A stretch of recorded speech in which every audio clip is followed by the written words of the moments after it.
Bab 1406, Asal-usul Dao Jue Agung. Melihat tubuh Buddha teratai emas, mata Gui Ye menjadi tajam. Sebenarnya, dalam pertempuran ini, dia kalah dari tubuh Buddha teratai emas. Faktanya, dia bisa terus bertarung. Dia masih memiliki banyak kartu yang belum dia gunakan, namun dia masih memiliki beberapa hal yang harus diselesaikan. Jadi pertempuran berakhir di sini. Pertempuran ini dianggap sebagai kemenanganmu untuk saat ini, dan aku pasti akan membalasmu satu persatu di masa depan. Gui Yein berkata dengan sedih. Sosok itu melintas dan hampir menghilang ke langit berbintang. Tubuh Buddha teratai emas tidak mengejar Gui Ye, tetapi hanya melihat punggungnya yang menghilang dari kejauhan, dengan warna aneh berkedip di matanya. Dia masih memiliki sesuatu yang sangat penting untuk ditangani. Sesaat kemudian, tubuh Buddha teratai emas datang ke bintang Xuanji. Setelah menyembunyikan auranya, ia sampai di kota ke-10 bintang Xuanji. Pasar gelap bawah tanah. Ini masih kota ke-10, tempat penting di mana transaksi cahaya tak kasat mata dilakukan. Baik pemilik kios maupun pembeli menyembunyikan identitas mereka. Atau mereka adalah pemula tanpa latar belakang, atau mereka adalah anak-anak dari keluarga mapan, atau bahkan beberapa orang yang putus asa. Jadi semua orang di sini lebih berhati-hati. Tolong bawa saya mencari pemilik pasar gelap bawah tanah. Tubuh Buddha teratai emas berkata kepada seorang pelayan. Pelayan itu memandangi tubuh Buddha teratai emas, dan ada ekspresi jijik di matanya, dan dia berkata dengan nada menghina, saya bahkan tidak tahu siapa Anda. Apakah pemilik pasar gelap bawah tanah hanya akan menemui Anda? Dia telah melihat banyak orang seperti ini yang dengan terburu-buru meminta untuk bertemu dengan pemilik pasar gelap bawah tanah. Itu tidak lebih dari tamparan di wajah agar bisa dibanggakan di kemudian hari. Buddha teratai emas mengerutkan kening dan berkata lagi, bisakah Anda memberitahu saya bahwa saya ingin bertemu dengan pemilik pasar gelap bawah tanah? Rasa jijik di wajah pelayan itu semakin kuat. Hanya karena Anda memenuhi syarat untuk bertemu dengan pemilik pasar gelap bawah tanah kami. Di seluruh kota ke-10 bintang Xuanji, kecuali kekuatan besar, yang memiliki kualifikasi untuk bertemu dengan penguasa bawah tanah hitam. Tubuh Buddha teratai emas juga sedikit marah, dan cahaya Buddha meledak seperti mata Vajra yang marah. Dengan keras, pelayan itu langsung dibuang. Jika dia tidak menahan banyak kekuatan, pelayan itu akan mati di tempat. Saudara-saudara meniru pria itu, seseorang membuat masalah. Pelayan itu berdiri dari tanah dan berkata dengan keras kepada Buddha teratai emas. Dalam sekejap, sekelompok besar biksu mengepung Buddha teratai emas, semuanya dengan tatapan galak dan niat membunuh. Semua pemilik kios dan pedagang di seluruh pasar gelap bawah tanah melihat ke samping dan terkejut karena ada yang berani membuat masalah di pasar gelap bawah tanah. Gulungan. Buddha teratai emas tidak menunjukkan ketampanan dan memarahi ringan. Dalam sekejap, nafas yang kuat keluar, membuat sekelompok biksu yang mengelilinginya terbang menjauh. Seolah memasuki wilayah tak berpenghuni, dia bergegas melewatinya. HMPH, kamu buta, beraninya kamu membuat masalah di pasar gelap bawah tanah. Yi Shenglu sangat ingat bahwa seorang biksu dari tahap akhir Yuan Ying Tianjun keluar. Pelayan itu sangat gembira. Para biksu dari tahap selanjutnya dari Dewa Surgawi Jiwa yang baru lahir hadir. Lihat mengapa Buddha teratai emas ini membuat keributan seperti itu. Hanya kamu? Tubuh Buddha teratai emas memiliki ekspresi jijik di wajahnya. Biksu di tahap akhir Dewa Surgawi Jiwa yang baru lahir ini sangat marah. Dengan tingkat kultivasinya, selain monster setengah langka yang kuat, dan monster generasi muda, siapa yang akan menjadi lawannya? Segera, dia mengedarkan energi sejatinya dan melepaskan kekuatan magisnya, meledakkannya ke arah tubuh Buddha teratai emas. Namun, itu hanya pertemuan tatap muka. Di bawah tatapan kaget semua orang, Buddha tahun ini melambaikan tangannya, dan kekuatan magisnya runtuh dan terbang mundur. Dia kehilangan kemampuan bertarung di tempat. Biksu di tahap akhir Yuan Tianjun memiliki ekspresi ngeri di wajahnya. Dia tahu bahwa dia telah menendang lempengan besi dan berkata, Senior, maafkan saya. Saya buta dan tidak dapat mengenali Gunung Tai. Pada saat ini, tubuh Buddha teratai emas menyembunyikan nafasnya dan mengubah penampilannya, sehingga tidak ada yang bisa mengenalinya. Semua orang terkejut karena biksu muda seperti itu bisa melukai Lord Surgawi Jiwa yang baru lahir tahap akhir dengan serius. Para pelayan semakin ketakutan dan gemetar. Pergi. Tubuh Buddha teratai emas berkata dengan dingin.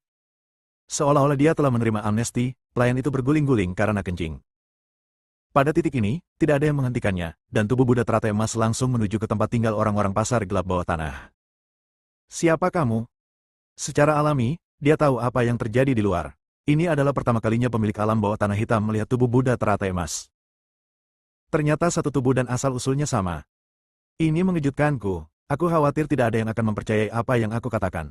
Kamu sebenarnya adalah orang yang sama. Pandangan yang tidak bisa dijelaskan muncul di mata pemilik pasar gelap bawah tanah. Dia tersenyum dan berinisiatif menuangkan secangkir teh untuk tubuh Buddha teratai emas. Wah, anak kecil, bagaimana menurutmu? Muridku memiliki sosok, penampilan, dan temperamen yang baik. Dia berasal dari suku Luo, jadi dia pasangan yang cocok untukmu. Makhluk yang memadatkan benih Tao ini kembali mengolok-olok tubuh Buddha teratai emas. Buddha teratai emas merasa sedikit sakit di bagian kemaluannya, jadi dia tidak menjawab pertanyaan itu dan langsung ke pokok permasalahan. Saya datang ke sini kali ini untuk menanyakan tentang Dao Jue Agung. Oh, memang benar semua pria tidak tahu cara bersenang-senang. Mereka semua bodoh. Pemilik pasar gelap bawah tanah tampak kecewa. Namun dia tetap terlihat serius dan berkata, kalau menyangkut rahasia besar ini, kita harus punya cerita untuk diceritakan. Singkat cerita, tubuh Buddha teratai emas menggosok pelipisnya. Pemilik pasar gelap bawah tanah melirik tubuh Buddha teratai emas dan merasa tidak bisa berkata-kata. Dahulu kala di Changlan, dulu ada area terlarang. Ada tabu yang tidak diketahui di area terlarang itu, yang jauh lebih menakutkan daripada makhluk abadi yang sebenarnya. Tapi karena alasan yang tidak diketahui, area terlarang ini dihancurkan, dan tabu di dalamnya dihancurkan. Ada di musim gugur semuanya. Ini tentu saja mengacu pada jurang Changlan. Saat itu, karena dia menyinggung Kaisar Abadi Nichang, Kaisar Abadi Nichang memblokirnya di depan pintu dan membunuhnya dengan pedang dari Changlan Ziyuan. Semua area terlarang di seluruh alam semesta terguncang. Meski pemilik pasar gelap bawah tanah tidak mengetahui sejarah spesifiknya, ia tetap merasa takut ketika membicarakannya. Setelah kehancuran kawasan terlarang ini, banyak hal di kawasan terlarang ini tersebar di seluruh alam semesta, termasuk Grid Dao Jue. Berbicara tentang ini, pemilik pasar gelap bawah tanah memancarkan cahaya di matanya. Dia telah berlatih Grid Dao Jue, jadi dia secara alami tahu betapa tidak wajarnya teknik ini, menelan hampir semuanya untuk digunakan sendiri. Dia juga mengandalkan teknik ini untuk mencapai tahap pemadatan benih Tao. Dapat dikatakan bahwa itu adalah keberadaan tersembunyi terdalam di seluruh wilayah bintang Changlan yang memadatkan benih Tao. Jin Lian mengerutkan kening dan berkata, apa yang kamu sebutkan sepertinya adalah sejarah kekayaanmu. Pemilik pasar gelap bawah tanah menggelengkan kepalanya dan berkata, kamu juga telah mempraktikkan teknik ini. Apakah kamu tidak merasa tidak nyaman? Tubuh Buddha teratai emas menggelengkan kepalanya. Pemilik pasar gelap bawah tanah menyampaikan berita yang mengejutkan tubuh Buddha teratai emas. Pemilik pasar gelap bawah tanah yang telah mempraktikkan Dao Jue Agung telah mencapai tahap memadatkan benih Tao, tetapi karena teknik ini terlalu sombong, ia perlu melahap segala sesuatu setiap saat, yang semuanya berasal dari darahnya.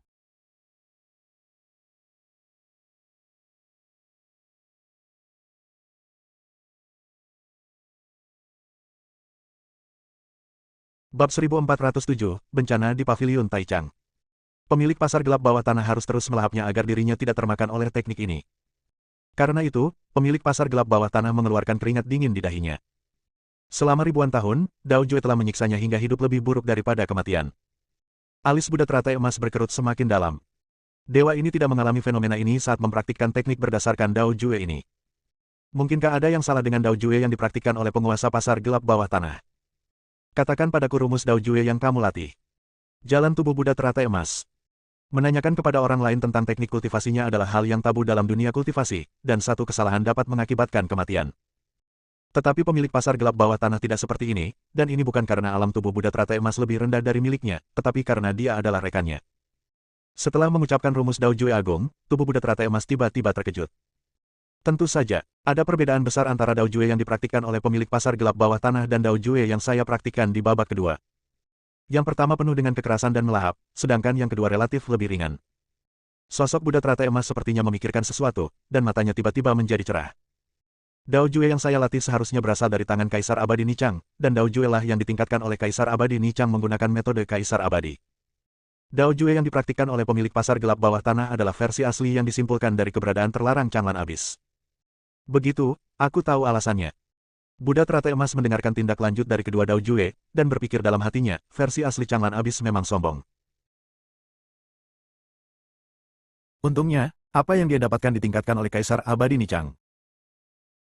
Jika tidak, menurut metode budidaya penguasa pasar gelap, dia mungkin telah dilahap sebelum dia dapat mencapai kekuatan besar. Apakah itu palsu?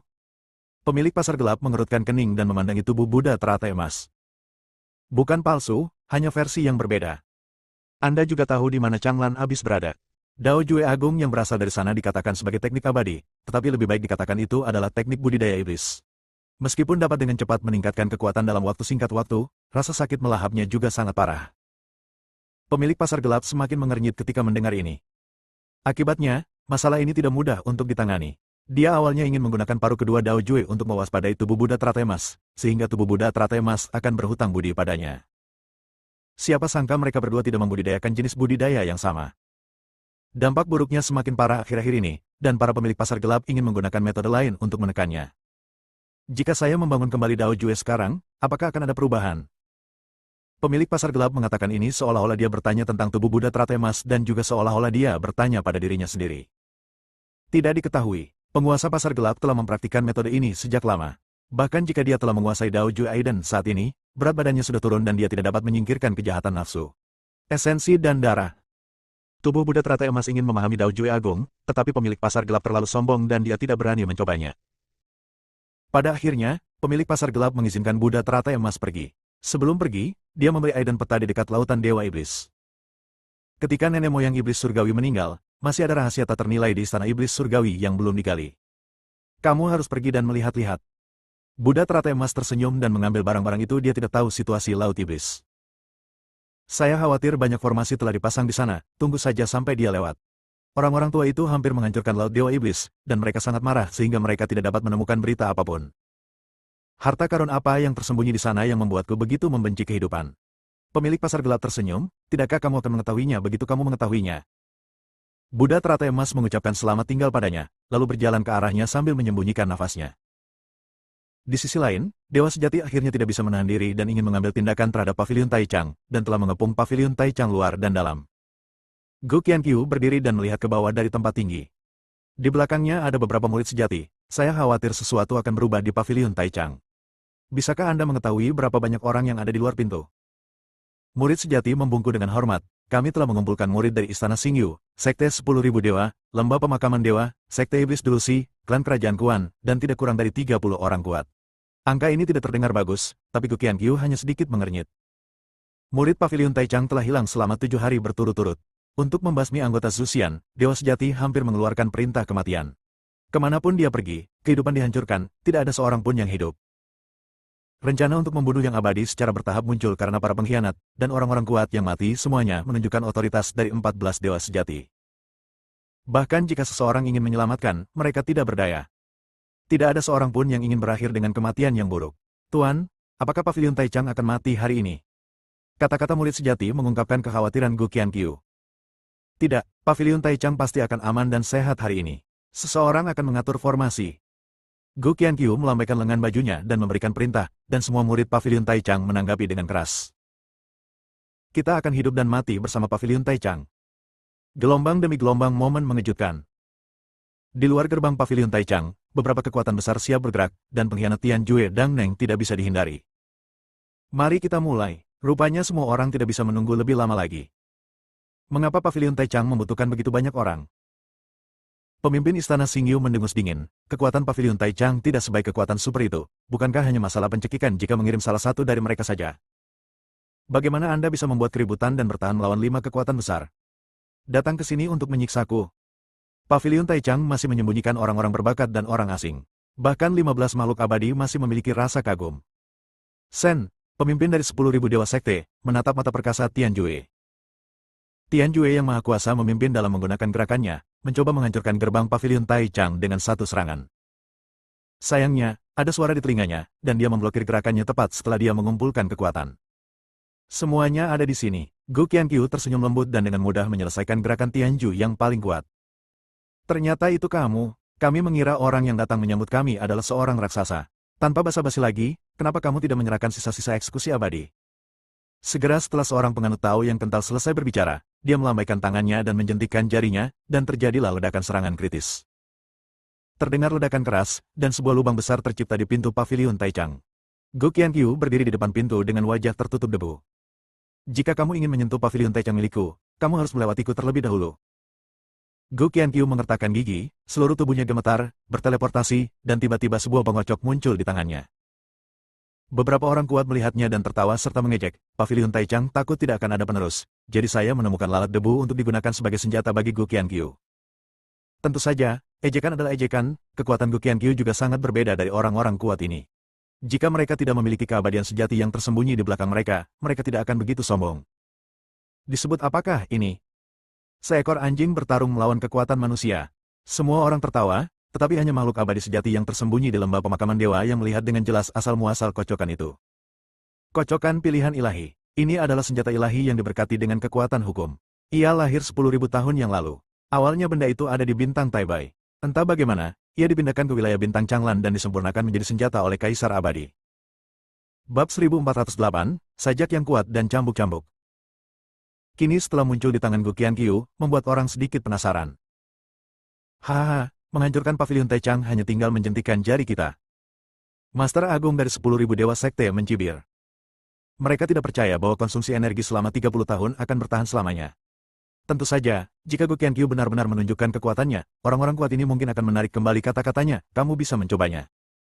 Begitu dia selesai berbicara, langit yang sudah suram tiba-tiba meledak menjadi guntur dan kilat. Di mana awan gelap bergulung, sepertinya awan itu terkoyak oleh suatu kekuatan besar, dan aura menakutkan menyapu mereka. Lubang hitam memberi orang penindasan tanpa akhir. Beberapa murid yang hadir di lembah penguburan dewa, Sekte 10.000 Abadi, Istana Xingyu, dan klan Kerajaan Guan, dan mereka yang memiliki kemampuan lemah, telah dihancurkan menjadi bola daging dan darah. Kemudian saat lubang hitam semakin besar, angin kencang bertiup masuk. Apa ini? Beberapa orang terkejut. Beralih ke formasi Yin Yang. Pemimpin lembah pemakaman dewa terkutuk.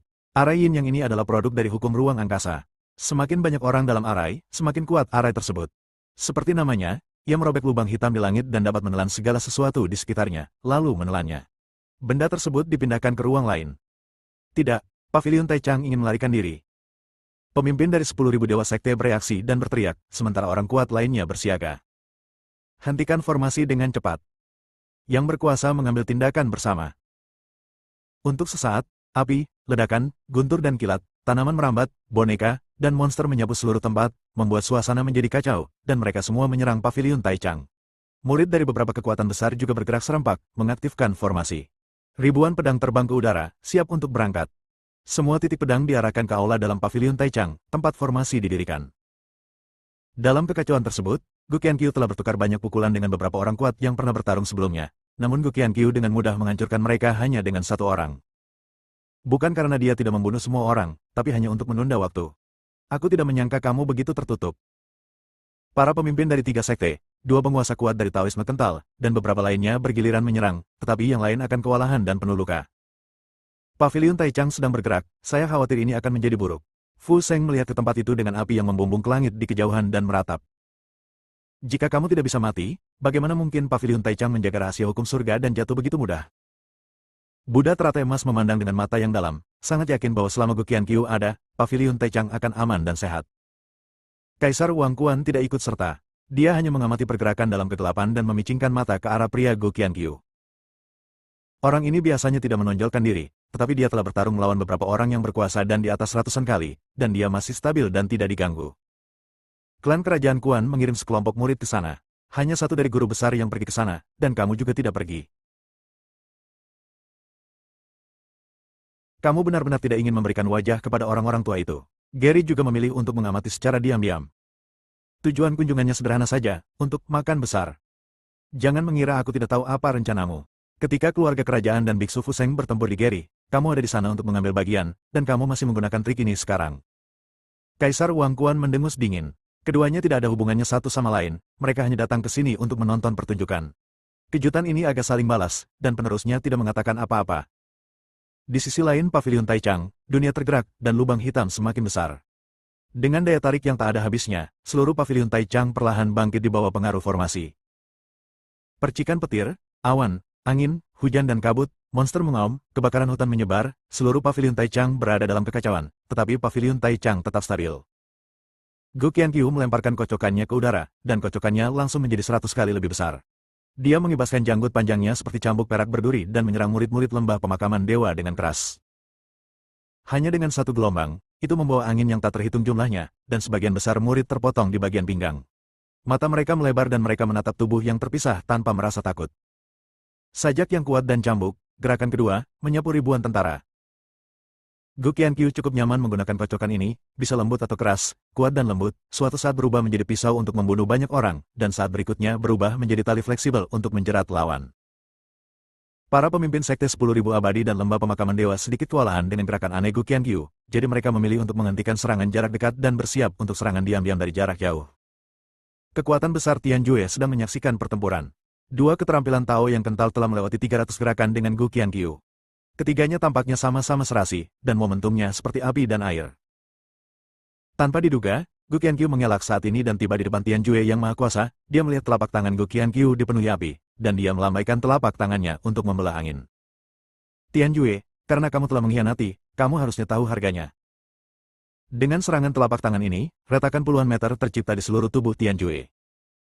Tian Jue memuntahkan seteguk darah, dan tendonnya terpengaruh dan putus. Di dua telapak tangan berikutnya, Gu Qianqiu menggunakan kekuatan hukum untuk mengontrol budidayanya dengan tepat, dan mengulurkan tangan untuk menamparkan Tian Ju dan Tian. Tian Jue tidak berdaya untuk melawan dan menatap Gu Qianqiu dengan mata terbelalak. Dia terlempar dari dantiannya dan seluruh budidayanya hancur. Baru saja mendengar teriakan, Gu Qianqiu membuang Tian Jue seperti sampah. Aku ingin tahu apakah Gu Qianqiu yang sengaja menghela nafas lega. Pemimpin ketiga sekte terkejut saat melihat gejala Tian Jue. Tidak berani diganggu terlalu lama, ketiganya bekerja sama dan menyerang Gu Qianqiu satu demi satu. Sebuah serangan akan menyebabkan batu api berterbangan, sebuah serangan akan mengguncang bumi, dan setiap gerakan akan menjadi ganas dan mematikan. Gu Qianqiu, kamu tidak akan hidup lama. Pemimpin dari 10.000 dewa sekte bekerja sama dengan makhluk Tao yang berkonsentrasi, menyatukan tangannya, mengarahkan kinya ke langit, dan merespons dengan tebasan. Gu Qianqiu tidak bersembunyi, tapi melambaikan kocokan lalatnya ke atas, mencegah orang-orang di sekitarnya masuk ke paviliun Taichang. Orang kuat lainnya masih menggunakan gerakan mereka untuk menyerang paviliun Taichang, tetapi paviliun Taichang membentuk formasi pertahanan tidak peduli bagaimana mereka menyerang, mereka semua terserap dan aman. Formasi ini benar-benar tidak normal. Tidak peduli bagaimana kita menyerang, tidak ada respon. Yineng menyipitkan matanya dan melihat ke paviliun Taichang yang ditutupi oleh formasi estafet Yin dan Yang, dan tiba-tiba terkejut. Semuanya berhenti menyerang. Formasi ini telah mengatasi perisai pelindung paviliun Taichang. Gunakan perisai pelindung untuk menyerap semua serangan kita dan memperkuat formasi. Memang benar paviliun Taichang sudah berada di udara, hanya berjarak 100 meter dari lubang hitam. Aku baru menyadarinya sekarang, aku khawatir ini sudah terlambat. Gu Qianqiu tersenyum. Yang dia inginkan adalah menggunakan kekuatan membunuh orang untuk menyelesaikan formasi. Orang-orang berkuasa menyadari ada sesuatu yang salah dan berhenti. Sayangnya sudah terlambat. Mereka telah menyentuh formasi ini, dan sekarang kekuatan spiritual dan hukum di tubuh mereka perlahan menghilang. Tentu saja formasi tersebut tidak dapat secara langsung menghancurkan fondasi para penggarap, namun membuat mereka tidak dapat pulih dalam waktu singkat dan tidak mampu melawan. Lubang hitam tiba-tiba mengeluarkan suara keras, dan kemudian guntur dan kilat yang tak terhitung jumlahnya menyebar di samping formasi. Pendakian paviliun Taichang semakin cepat. Siapa yang tahu apa yang dilakukan Gu Qianqiu dan ruang apa yang dia buka? Mundur! Seorang murid terkemuka dari 10.000 dewa sekte berteriak, dan segera setelah dia selesai berbicara, benih guntur yang tak terhitung jumlahnya meledak di sekelilingnya, tidak meninggalkan mayat yang utuh. Gu Qianqiu, berapa banyak orang yang ingin kamu korbankan nyawanya demi paviliun Taichang? Ketiga pemimpin sekte yang bertarung dengan cepat bergabung dan bekerja sama untuk melindungi formasi. Bab 1409, Istana Iblis Surgawi. Gu Qianqiu tertawa keras, haha, dewa sejati ke-14 tidak akan membiarkanku pergi, jadi mengapa aku harus melepaskanmu, sekelompok antek yang mengikuti tren orang lain. Rencana untuk membunuh yang abadi tidak berhasil sekarang, dan dalam 100 tahun, akan ada saatnya orang-orang korup ini akan digulingkan. Begitu dia selesai berbicara, seluruh langit kembali ditutupi dengan warna hitam pekat. Penglihatan semua orang hilang. Mereka hanya bisa mendengar kekerasan angin, guntur, dan suara benda berat yang bergerak perlahan. Sekitar 3 menit kemudian, kegelapan menghilang, dan bahkan awan gelap pun lenyap. Lokasi asli paviliun Taichang sekarang kosong, dan bahkan Gu Qianqiu pun hilang. Mundur. Apa yang terjadi hari ini adalah paviliun Taichang dihancurkan, dan istana dibom dan dihancurkan dengan tanah. Orang kuat dari lembah pemakaman dewa memiliki ekspresi yang dalam. Insiden ini menyebar ke seluruh wilayah Bintang Changlan, dan Hao Wei lah yang melakukannya. Ceka, pada akhirnya, seluruh paviliun Taichang lolos dari pengawasan banyak orang berkuasa. Orang-orang ini bekerja keras untuk tidak melukai paviliun Taichang sedikitpun. Namun, hal terburuk kali ini adalah Judeng dicabut budidayanya dan pembuluh darahnya dipotong hari itu. Hao Weiren sedang berpura-pura menjadi pendongeng saat ini dan sedang berbicara dengan penuh semangat di restoran. Bajingan mana yang berani mengambil kerah kakekmu? Dia mengangkat matanya dan menatap orang di depannya, dan menelan kata-katanya. Hei, lama tidak bertemu, saudara ketiga, aku sangat merindukanmu. Tahukah kamu kemana perginya paviliun Taichang? Buddha teratai emas juga penasaran setelah mendengar ini. Kekuatan Gu Qianqiu tidak boleh dianggap remeh. Dia dapat menunda waktu dan menyelesaikan transfer formasi dengan kekuatan satu orang. Hanya saja undang-undang antariksa secara paksa merobek celah ruang angkasa. Bahkan jika paviliun Taichang bertahan, tidak ada yang tahu kemana ia akan dikirim oleh celah ruang angkasa tersebut. Bagaimana aku tahu ini? Kakak ketiga, aku hanya berbicara tentang gosip, jangan ambil bajuku seperti ini. Hao Weiren menciutkan lehernya. Buddha teratai emas tersenyum jahat, membuat Hao Weiren gemetar ketakutan. Aku akan memberimu hadiah yang bagus, maukah kamu pergi? Kemana harus pergi? Istana leluhur iblis surgawi. Begitu tubuh Buddha teratai emas selesai berbicara, Hao Weiren mulai melarikan diri. Aku khawatir tempat itu telah rata dengan tanah, dan masih ada orang-orang tua yang mencari aura Dewa Iblis. Bukankah kamu pergi ke sana untuk mati? Jangan bawa aku bersamamu bahkan sampai mati. Tubuh Buddha teratai emas secara alami tahu apa artinya melangkah ke istana leluhur iblis surgawi lagi. Laut Dewa Iblis, dekat istana iblis surgawi. Tempat ini sudah berupa reruntuhan, dan keagungan pada saat itu tidak dapat dilihat. Hao Weiren terlempar ke tanah dengan kerah bajunya, sambil meratap berulang kali. Aku berkata, saudara ketiga. Tidak bisakah kamu lebih lembut? Kamu bilang sangat sulit bagi kami untuk menghindari pandangan orang-orang tua itu, kenapa kamu masih memperlakukanku seperti ini? Dia mengatakan bahwa dia merasa sangat bersalah dan bahkan menahan air mata. Guk-guk. Anjing kuning besar itu menggonggong 2 kali. Alis Hao Weiren menyatu. Saya tahu, Anda mengatakan saya tidak beruntung selama 8 kehidupan. Dia memandang Buddha teratai emas dan mengucapkan bagian kedua kalimat di dalam hatinya. Binatang Candle Yin dan anjing kuning besar saling memandang dan tetap diam. Kakak ketiga, kenapa kita belum pergi dulu? Ketika Hao Weiren melihat tubuh Buddha teratai emas, dia tampak kesurupan dan melambaikan tangannya di depan matanya. Buddha teratai emas mengangkat matanya dan merasakan hembusan udara dingin. Tunggu, bisakah Anda mencoba mengatakan satu hal lagi? Aku akan melemparkanmu ke lautan Dewa Iblis. Untungnya, Hao tetap diam. Beberapa saat kemudian, terdengar suara lonceng yang indah. Angin meniup lonceng tersebut, berdesir, dan penuh dengan suasana. Aku terlambat, kenapa kamu tidak menunggu saja? Semburan cahaya putih tiba-tiba muncul, kelopak bunga berterbangan, dan Luo Fusen muncul di depan beberapa orang dengan senyuman lembut. Hao Weiren tercengang. Luo Fusen, apa yang kamu lakukan di sini? Tentu saja saya di sini untuk membantu Biksu Fuseng, apakah Anda keberatan? Luo Fusen datang ke sini setengah secara sukarela dan setengah lagi atas kehendak tuannya. Selama Luo Fusen tidak memiliki pemikiran lain, tubuh Buddha teratai emas tidak keberatan memiliki satu orang lagi di sisinya. Tapi, pria itu memberikan petanya dan meminta Luo Fusen untuk datang, mungkin dia menginginkan sesuatu yang lain. Semuanya sudah di sini, ayo pergi. Tubuh Buddha teratai emas memegang peta gulungan perkamen, dan mengarahkan cahaya dengan jarinya. Segala sesuatu di peta muncul dan melompat, melayang dari gulungan perkamen ke udara. Hao Weiren melihat perkamen itu dan matanya bersinar. Anjing kuning besar itu menggonggong, dan dia menjawab dengan tidak senang, saya tahu, bagaimana saya bisa menjadi seseorang yang ingin mengambil keuntungan. Saya hanya melihat perkamen ini sebagai sesuatu yang unik. Ini adalah peta dengan karakteristik tuanku. Setiap lokasi yang ditandai mengandung kekuatan spiritual. Selain itu, perkamen itu sendiri terbuat dari darah roh, jadi secara alami memiliki efek seperti itu. Luo Fusen memandang Dewa Iblis Hao Wei seolah-olah dia adalah orang udik. Tiba-tiba, sebuah koordinat bergerak di langit, memancarkan cahaya merah yang menyilaukan. Buddha teratai emas melihat ke tempat itu dan mulai pergi, diikuti oleh yang lainnya. Tak lama kemudian, beberapa orang sampai di rawa. Hei, itu tidak mungkin salah. Hao Weiren melihat ada pohon mati di dekatnya dan sangat terpencil, bagaimana mungkin ada harta karun di sana. Buddha teratai emas melihat peta itu lagi, tidak salah, dekat sini. Luo Fusen menyipitkan matanya dan melihat sekeliling, merasakan ada yang tidak beres, tidakkah menurutmu pohon mati itu sedikit aneh? Pohon mati itu tumbuh di rawa. Sekilas tidak ada yang salah dengan pohon itu, tapi kelihatannya jelek. Namun setelah dia mati lebih dekat, saya merasa ada yang tidak beres dengan pohon itu. Pohon mati ini seharusnya sudah mati, namun masih ada beberapa daun hijau yang bergelantungan di pucuk pohon.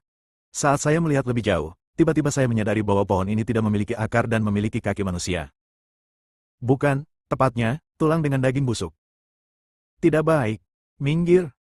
Buddha teratai emas melompat dan mundur selangkah. Pada gerakan ini, ribuan pohon mati di rawa bergemuruh dan mengeluarkan jeritan yang tajam cabang. Ribuan pohon mati mereka bergerak dalam sekejap dan menerkam beberapa orang. Hao Weiren dengan cepat melompat ke belakang Luo Fusen, dan Luo Fusen memutar matanya, kamu adalah biksu yang kuat, bagaimana kamu bisa takut pada ribuan setan kecil ini? Hao Weiren berteriak, di mana iblis kecil ini? Pohon mati tingginya 5 atau 6 meter. Apakah Anda menyebutnya kecil? Tubuh Buddha teratai emas menghalangi bagian depan, dengan matanya bersinar terang, menggunakan metode 5 elemen. Api mengalahkan kayu. Jika saya mengetahui hal ini, saya akan membawa iblis kecil itu bersama saya dan membiarkan orang lain menemani saya. Api fosfor Netherworld. 2 bola api biru tua di tangan Buddha teratai emas terbang dan mengenai 2 monster pohon mati itu. Kedua monster itu menjerit, dan area yang menghitam oleh api mulai rontok, memperlihatkan tulang putih yang lebat. Monster macam apa ini? Luo Fusen tidak berani menganggap entengnya. Dia memanggil api emas dan melemparkannya satu persatu. Api biru kuning memenuhi rawa. Monster berkaki itu sama sekali tidak terpengaruh oleh rawa dan bergerak dengan cepat. Hao Weiren tidak menunjukkan rasa takut, dia menghunus pedangnya dan menyerang monster itu dengan energi pedangnya. Deru pohon mati, suara api berjatuhan, suara angin panas, dan suara cahaya pedang yang memotong pohon mati semuanya bercampur menjadi satu. Buddha teratai emas menemukan bahwa api hanya berdampak pada pohon mati, tetapi tulang putih yang terlihat di dalamnya tidak terpengaruh sama sekali. Bab 1410, Penjaga Kuburan. Guk guk guk. Anjing kuning besar dan binatang Zuyin waspada dan mengucapkan beberapa patah kata kepada Hao Weiren. Anjing kuning besar berkata bahwa dia pernah mendengar tentang monster ini sebelumnya. Itu adalah monster yang lahir dari campuran kebencian dan energi iblis. Ia disebut manusia kerangka pohon mati dan perlu diubah dengan api ilahi. Ketika tubuh Buddha teratai emas bergerak, hukum 5 elemennya berasal dari hukum kayu dan hukum api. Bahkan jika api yang dilepaskannya dipromosikan, itu tetaplah api karma teratai merah, bukan api ilahi. Bagaimana kalau mencoba kerajaan Buddha? Beberapa orang telah membunuh ratusan kerangka pohon mati satu persatu, namun masih banyak lagi orang yang tidak mengetahui apakah mereka masih hidup atau sudah mati. Tubuh Buddha teratai emas bergerak, dan kerajaan Buddha di telapak tangannya mengikuti suara tersebut. Formasi lonceng Buddha, Bodhisattva, Arhat, dan Buddha, dengan cahaya kemasannya, menempel pada kelompok pohon mati dan kerangka manusia. Pria kerangka itu mengguncang tubuhnya, suaranya menjadi lebih tajam dan menyedihkan, dan gerakannya melambat. Kebencian terhadap hal ini begitu dalam sehingga meskipun kerajaan Buddha mengambil tindakan, ia hanya dapat menekannya tetapi tidak dapat memberantasnya. Memanfaatkan kesempatan ini, tubuh Buddha teratai emas dan Luofu menggunakan teknik roh api bersama-sama untuk menjatuhkan kerangka pohon mati ke tanah rawa tanpa mendekat. Hao Weiren menyerungkan pedangnya dan melihat pemandangan api yang menyala-nyala, hanya dengan menekannya seperti ini, saya khawatir apinya tidak akan mampu membakarnya meskipun menyala selama beberapa bulan. Untuk melepaskan bel, kamu harus mengikat belnya. Hanya setelah melewati istana bawah tanah, barulah benda yang lahir dari kebencian ini bisa dibasmi sepenuhnya. Tubuh Buddha teratai emas menutup mata Anda dan Anda dapat merasakan suara ratapan tulang putih yang tak ada habisnya. Manusia kerangka pohon mati ini pada mulanya adalah manusia. Entah siapa yang menggunakan cara kejam seperti itu untuk membuat orang berbaur dengan pohon mati seperti ini. Kalau begitu, tidak ada pintu masuk ke istana bawah tanah. Begitu suara Luo Fusen jatuh, kakinya bergetar, dan dia melihat Buddha teratai emas menggunakan kekuatan transformasi, dan bagian tengah rawa dibelah, dan sebuah formasi muncul. Hao Weiren berkata, luar biasa sekali. Bisakah rawa dibelah? Itu adalah kungkungan hukum ruang. Rawa tidak terbelah, tapi dihubungkan oleh ruangku. Kekuatan transformasi adalah menghilangkan sisa kebencian di rawa. Buddha teratai emas berkata dengan acuh tak acuh, dan beberapa orang berdiri di atas formasi. Semburan cahaya putih muncul, formasi tersebut diaktifkan, dan saat berikutnya mereka berada di tempat lain. Bagaimana kamu tahu formasi itu ada di rawa? Hao Weiren merasa penasaran dengan tubuh Buddha teratai emas yang buta dan mengangkat bahu. Penglihatan yang kabur dan langkah-langkah panjang yang tak ada habisnya membuat beberapa orang merasakan penindasan yang belum pernah terjadi sebelumnya. Aneh, saya tidak pernah tertindas oleh apapun. Ini terasa sangat aneh, kata Buddha teratai emas. Aku juga merasakannya. Luo Fusen melihat sekeliling ke tangga tak berujung pabrik di depannya. Tidak lebih, tidak kurang, tepatnya 9.000 langkah. Setiap 10 meter ada cahaya lilin kuning redup. Tidak ada sumbu, tapi bisa menyala lama. Apakah ini pintu masuk ke istana bawah tanah? Hao Weiren juga menyipitkan matanya dan merasakan dadanya ditekan dengan kuat. Tubuh Buddha teratai emas mencoba menggunakan hukum ruang, tetapi tampaknya ada beberapa batasan di sini. Anda tidak dapat menggunakan hukum ruang, pintu masuknya juga dibuat dengan aneh. Buddha teratai emas berkata dengan suara yang dalam. Sebagian besar istana bawah tanah adalah makam, dan saya khawatir hal yang sama berlaku untuk istana iblis surgawi. Karena ini adalah tujuan, mengapa dibangun untuk memblokir hukum ruang angkasa? Guk-guk. Bahkan gonggongan anjing kuning besar terdengar teredam di ruangan yang tidak terlalu luas ini. Langkah panjang ini menggunakan ruang untuk menghalangi dan tidak diganggu oleh hukum. Luo Fusen menyentuh dinding. Dindingnya tebal, tapi sepertinya jari-jarinya tidak bisa menyentuh dinding. Mulut Hao Weiren bergerak-gerak, itu hanya sebuah makam, mengapa pintu masuknya harus begitu rumit? Kamu bisa mencobanya dan rasakan bagaimana rasanya mayatmu diambil dan dibuang oleh orang lain. Setelah Buddha teratai emas selesai berbicara, Hao Weiren tutup mulut sepenuhnya. Sial, orang ini benar-benar pantas dipukul, tapi dia tidak bisa. Setelah berjalan sekitar 3.000 langkah, Luo Fusen adalah orang pertama yang merasa tidak puas. Sepertinya itu hanya tempat seperti mausolem. Kenapa perlu membangun banyak anak tangga? Apa perlu menggali tanah? Saya tidak tahu mausoleum terbelakang yang mana itu. Nenek moyang istana iblis surgawi yang dituduh mengalami keterbelakangan mental dan meninggal belum lama ini, mengungkapkan ketidakberdayaannya. Setelah berjalan hampir 8.000 langkah, tubuh Buddha teratai emas tiba-tiba merasakan ada yang tidak beres. Ada suara gemericik air di dekatnya, sepertinya sangat dekat. Dia menempelkan kepalanya ke dinding dan sepertinya bisa mendeteksi fluktuasi air. Mungkinkah mausoleum ini dibangun di dalam air? Kalau dipikir-pikir, 9.000 langkah panjang mungkin akan menembus tanah. Beberapa orang tidak bisa tinggal lama di sini, jadi mereka hanya bisa berjalan menyusuri tangga sampai akhir.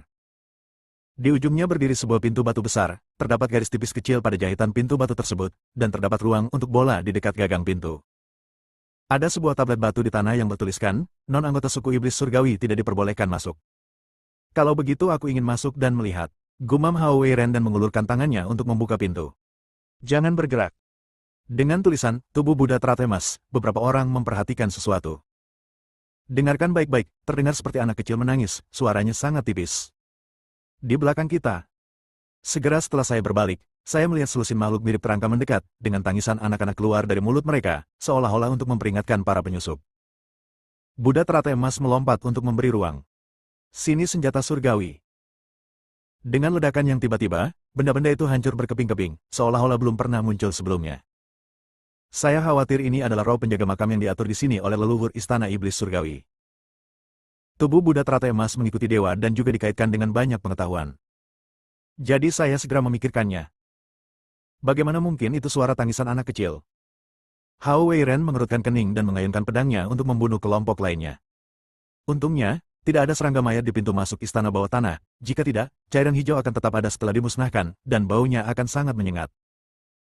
Karena hantu penjaga makam tersebut diberikan kepada anak-anak yang kondisi fisiknya lemah pada saat dibuat, sehingga dapat meniru tangisan, kemarahan, kesedihan, dan peringatan anak-anak yang semuanya merupakan suara hantu. Ngomong-ngomong soal ini, Luo Fusen juga merasa nenek moyang iblis langit sangat kejam. Pertama, Rawa membuat begitu banyak kerangka pohon mati, lalu menggunakan anak-anak untuk membuat monster penjaga makam. Tubuh Buddha teratai emas belum terungkap, namun hal yang paling tragis di istana bawah tanah bukanlah rohnya, melainkan penjaga makamnya. Seperti namanya, penjaga makam adalah orang yang menjaga kuburan. Seluruh tubuhnya ditutupi tanah liat dan berukuran sebesar orang sungguhan. Ia menuangkan tanah liat yang dipanaskan dengan lilin langsung ke orang yang masih hidup. Selama periode ini, orang-orang yang hidup tersebut tidak diperbolehkan bergerak, dan akhirnya mereka dibentuk dan dimasukkan ke dalam tungku untuk dimurnikan menjadi patung tembikar. Memikirkan hal ini, terdengar suara dentuman dari anak tangga yang panjang, seperti patung yang menghantam tanah, suaranya kompak dan nyaring. Penjaga makam ada di sini. Segera setelah Buddha teratai emas berbicara, seorang penjaga makam terbang dan hendak menabrak beberapa orang. Penduduk asli ini sepertinya memiliki banyak kultivasi di tubuhnya. Yang terendah adalah pada tahap awal jiwa yang baru lahir. Luo Fusen membantu Buddha teratai emas dalam mengalahkan penjaga makam pertama. Praktisi biasa dapat menyembunyikan kekuatan mereka, tetapi penjaga makam ini sudah mati, dan dengan metode rahasia khusus, kekuatan spiritual masih tetap berada di dalam tubuh tanpa penutup apapun. Kekuatan Naschen Soul pada tahap awal tidaklah sulit bagi sebagian orang. Yang mengejutkan mereka adalah terlalu banyak penjaga makam dan roh. 7 atau 800 dari mereka telah tersingkir setelah bola balik.